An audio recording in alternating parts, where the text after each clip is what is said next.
Hello everyone. So today we will read question number 24. Let us start. What is the impact of society on education? Society का, समाज का शिक्षा पे क्या impact पड़ता है, क्या असर पड़ता है, ठीक है, उसके बारे में हम पढ़ेंगे.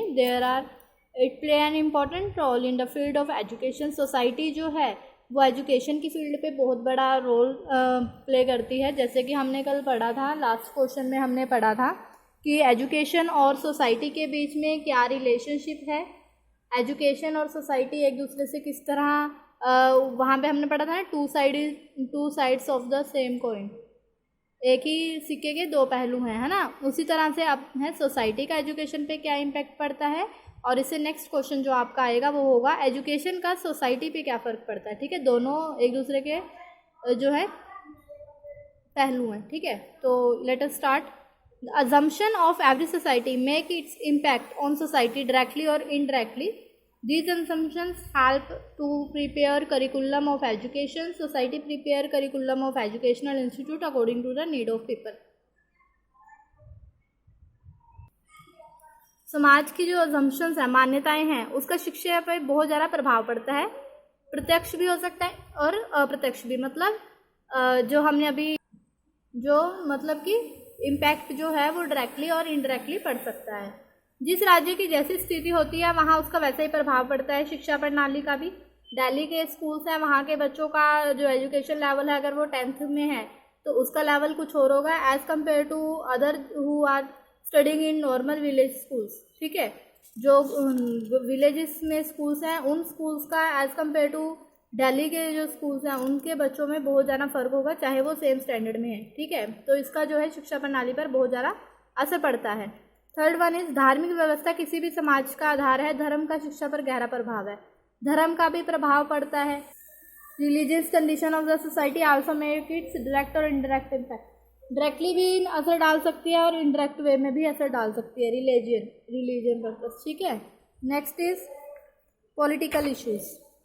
पॉलिटिकल एक्टिविटीज़ किस तरह इस पर गहरा प्रभाव डालती हैं, जिससे समाज में राजनीतिक शांति होएगी, वहाँ के उद्देश्य व्यापक होंगे और शिक्षा का पूर्ण विकास हो पाएगा. जिस जगह पे लड़ाई झगड़े दंगे हो रहे हैं, कभी कर्फ्यू लग रहा है, उस जगहों पे बच्चे नहीं पढ़ पाते. आपने कभी देखा होगा जम्मू कश्मीर के मैक्सिमम बच्चे हायर स्टडीज़ के लिए इधर ही मतलब जो है नॉर्थ इंडिया में आते हैं, बिकॉज वहाँ पर इस तरह की एजुकेशन उनको अवेलेबल ही नहीं हो पाती, और अगर हो पाती है तो वो प्रॉपरली वहाँ पे पढ़ ही नहीं पाते हैं, क्योंकि 2-3 महीने कर्फ्यू लगा रहता है. फिर इस तरह की सिचुएशंस में बच्चे नहीं पढ़ पाते, जिससे एजुकेशन पे फ़र्क पड़ता है. ठीक है, तो यहाँ पे क्या आता है, समाज पे शिक्षा का फ़र्क, राज्य का, धार्मिक व्यवस्थाओं का, राजनीति का, और लास्ट वन इज सामाजिक परिस्थितियों का भी प्रभाव पड़ता है.